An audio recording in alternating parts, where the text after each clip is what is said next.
ماذا ستفعل في قبرك طوال 100,000 سنة تقريبا؟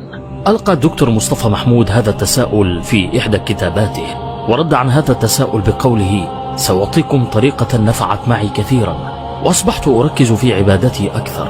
القبر مخيف طبعا لغير الصالحين، فكرت في ذلك وأنا الآن عمري 54 سنة وكاره للدنيا وما فيها.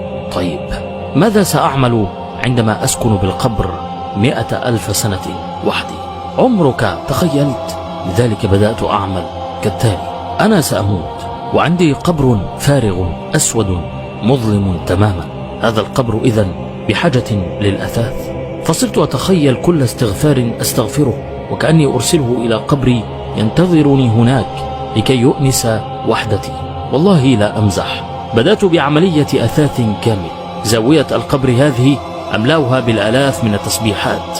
هنا من عندي رأسي 300 ختمة قرآن على الأقل.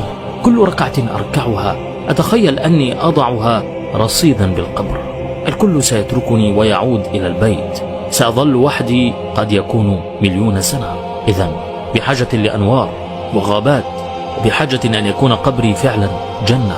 أتخيل الحوقلة والذكر والقرآن والتشهد والصدقة كلهم حولي، هناك نضحك ونتكلم، وتأتي الصلاة على الرسول صلى الله عليه وسلم تشاركنا الجلسة.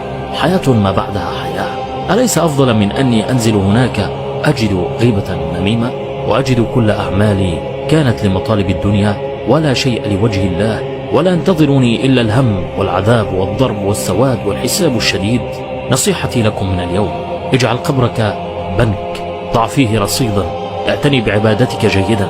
والله أنت حتى في قبرك ستشكرني من هناك. اعتني بهناك أكثر من الدنيا.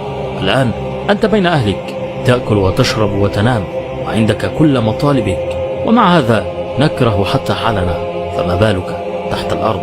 لذلك كل تسبيحة اعتني بها جيدا، قل لها: اسبقيني هناك في القبر، سوف نلتقي، وتكوني خير أنيس وخير جليس.